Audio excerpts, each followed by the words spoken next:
गौरी की शादी एक बड़े घर के लड़के यानी कि राजेश के साथ होती है।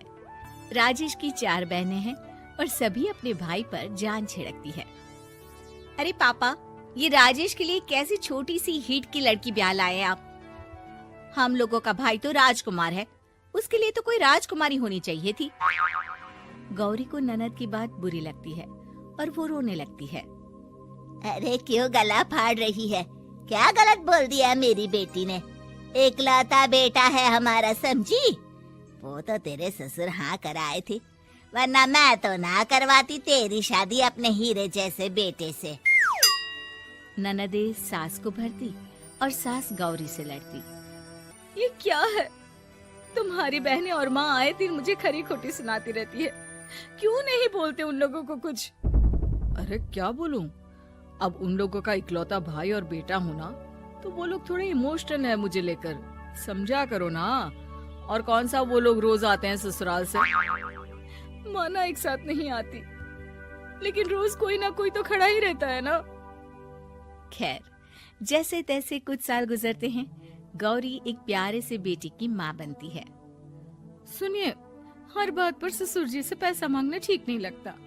आप कोई काम क्यों नहीं करते हैं? काम तो मैंने कभी किया ही नहीं गौरी। पापा के पास इतना पैसा है कि मुझे जरूरत ही नहीं पड़ी। लेकिन कहते हैं ना, हर दिन एक सा नहीं होता। गौरी के ससुर की मृत्यु हो जाती है और घर में गरीबी छा जाती है। गौरी ननद को फोन करती है। दीदी, अब जीजा जी को बोलकर इन्हें कहीं नौकरी दिलवा दो ना। घर चलाना मुश्किल हो रहा है। माँ जी की भी तबीयत खराब रहती है। दवाई का खर्चा और मुन्ने की पढ़ाई का खर्चा काफी है। कुछ मदद मिल जाएगी दीदी। देखो गौरी, तुम तो जानती हो मेरे खुद के 3 बच्चे हैं, तो ये मत सोचना कि बात घुमा कर बोलोगी तो मैं कुछ मदद कर दूंगी। अब पति तुम्हारा है, सास तुम्हारी है, तो करना तो तुमको ही है ना। हम भी तो निभा रहे हैं। खैर, बोल दूंगी इनको। गौरी समझ जाती है। वो दूसरी ननद को फोन करती है, लेकिन वहाँ से भी उसे कुछ ऐसा ही जवाब मिलता है। अरे भाभी, हमारा भाई कैसे काम करेगा? वो तो राजकुमार है। बस आप जरा माँ का ख्याल रखो, उन्हें कोई तकलीफ मत होने देना। बाकी करते हैं बात आराम से। गौरी के सामने संकट आ जाता है कि वो कैसे अपना परिवार चलाए। ना पति काम करना चाहता है और ना ननदे मदद। फिर एक रोज गौरी की सहेली कहती है, गौरी, मैं ना एक फैक्ट्री में काम करती हूँ, तुम्हारी परेशानी समझ सकती हूँ। क्यों नहीं तुम भी मेरे साथ वहाँ काम करती? अरे लेकिन मुन्ना तो छोटा है ना। तो क्या हुआ? तेरी सास और पति तो घर पर ही हैं, वो लोग संभाल लेंगे। तू चल मेरे साथ। गौरी ने अब काम करना शुरू कर दिया था, लेकिन उसका सपना अपने बेटे को अच्छी शिक्षा देने का था। गौरी अपने भाई से कहती है, भाई, आपके बच्चे जिस स्कूल में पढ़ते हैं उस पर मेरे गौरव का भी एडमिशन हो सकता है क्या? अरे कैसे बात कर रही है गौरी? जितना तू कमाती है उतने में तो तेरा घर भी नहीं चलता। तू कहाँ इतने महंगे स्कूल का सपना देख रही है? लेकिन गौरी भी ठान लेती है कि वो किसी न किसी तरह अपने बच्चे को अच्छे स्कूल में पढ़ाएगी। माँ जी, ये मेरे गहने हैं, मैं बेच रही हूँ। गौरव का कल एडमिशन है। अरे वो तो ठीक है गौरी, लेकिन आगे की फीस कैसे मैनेज करेगी? और ज्यादा मेहनत कर लूंगी माँ। गौरव कुछ बन गया तो हम लोगों के सारे दुख दर्द दूर कर देगा। गौरी, हम लोगं ने तुझे गलत समझा, लेकिन तू ही थी जो ये घर लेकर चल रही है, वरना कब की अलग हो जाती। गौरी सास की ओर मुस्कुराकर देखती है। आप भी तो मेरा साथ दे रही है ना। अरे कभी खाने में अंडा या मुर्गा भी खिला दिया करो। क्या रोज रोज पत्ता खिलाती रहती हो? अरे शर्म तो आती नहीं? सारा दिन बहू काम करके पैसे लाती है, खुद तो कुछ करता नहीं, ऊपर से मुर्गा खाना है इसको। गौरी अपना घर चलाने के लिए तो पर्याप्त पैसे कमा लेती है, लेकिन बेटे के महंगे स्कूल, कोचिंग और उसकी डिमांड पूरी करने के लिए उसे लोगों से पैसे उधार लेने पड़ते। माँ, मुझे जूडो कराटे की ड्रेस चाहिए। मैं घर के कपड़ों में क्लास नहीं अटेंड करूँगा। और क्या, बिल्कुल, घर की भी कोई ड्रेस होती है क्या? मैं कल ही ला दूंगी। हाँ बच्चा, तू बस मन लगाकर पढ़ाई किया कर। उसके जाने के बाद कहाँ से लाएगी पैसे ड्रेस के? माँ वो पास वाली चाची से कुछ पैसे उधार लूंगी।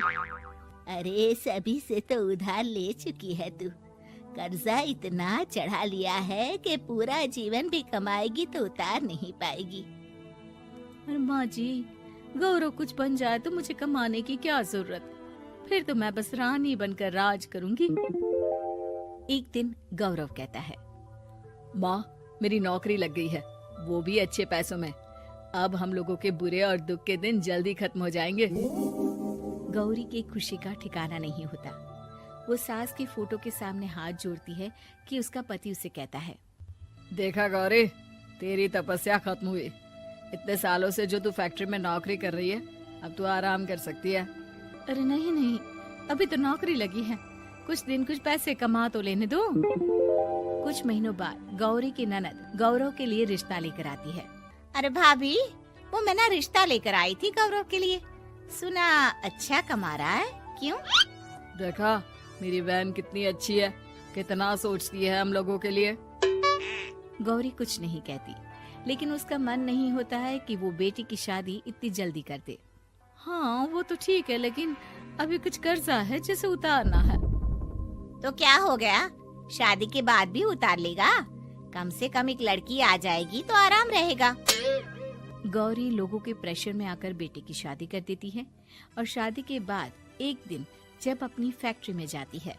मैनेजर साहब, कैसे इस फैक्ट्री में 22 साल काम कर लिया पता ही नहीं चला। अब तो बेटा सेटल हो चुका है, नौकरी की जरूरत नहीं है। लेकिन आप सभी का शुक्रिया। गौरी बहन, बहुत मेहनत की तुमने जीवन में, अब भगवान कोई मुश्किल ना दे।